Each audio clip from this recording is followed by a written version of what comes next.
महाराज दशरथ की, महाराज दशरथ की, महाराज दशरथ की।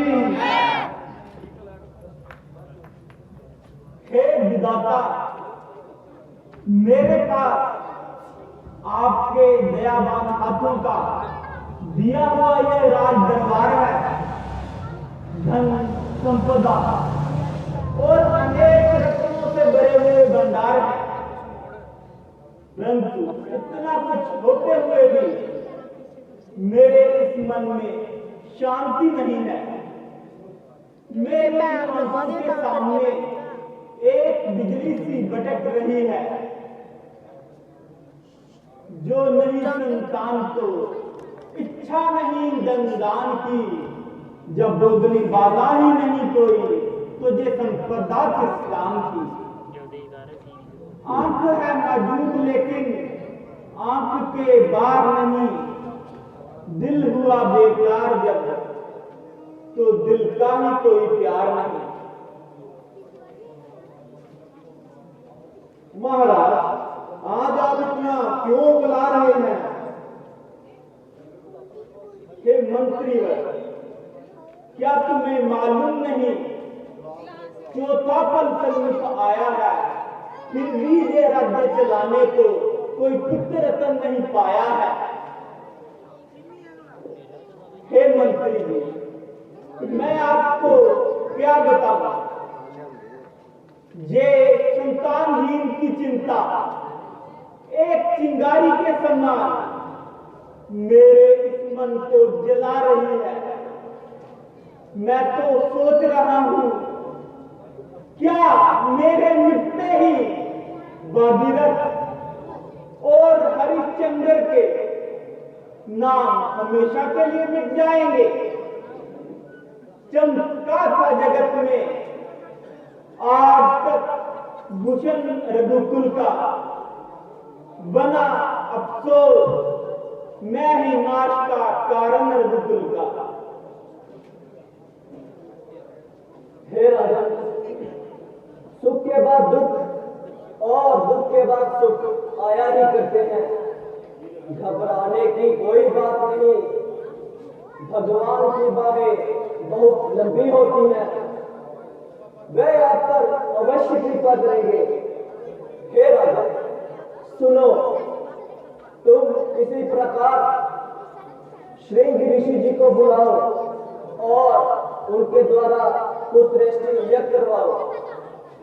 जो आज्ञा ईश्वर। हे मंत्री जी, आप शीघ्र जाइए और श्रृंगी ऋषि जी को आदर सहित दरबार में ले आइए। जैसी आज्ञा महाराज।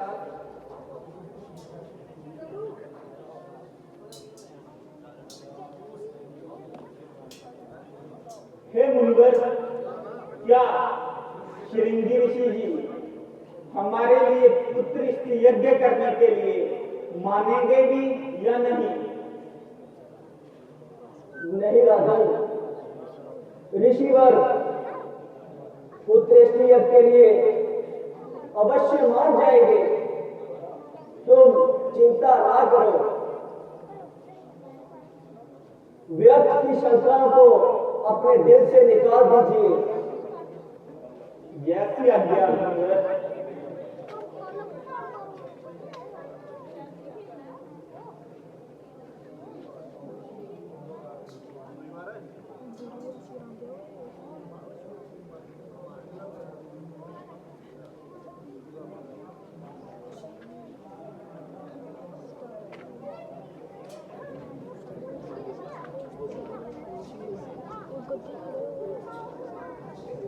ऋषिराज के चरणों में दशरथ का प्रणाम।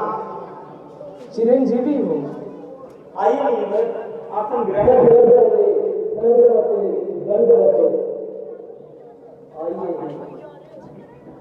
आसन ग्रहण कीजिए।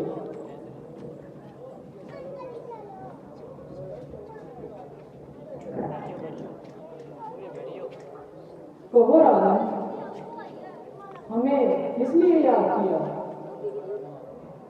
हे महात्मन, मेरा संकट आपके आपके बिना तो दूसरा नहीं हल कर सकता।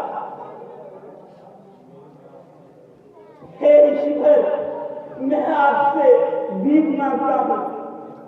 हे प्रभु, मुझ पर एक कृपा कीजिए कि मेरे लिए उत्कृष्टि यज्ञ कर दीजिए।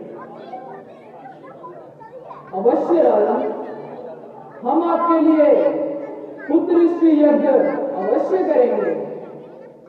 धन्य हो मुनिवर, आप धन्य हो।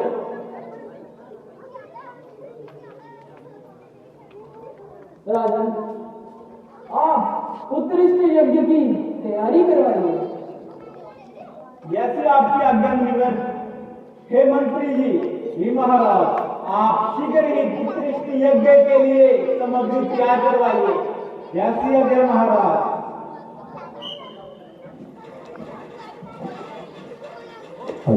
बोलिए सियावर रामचंद्र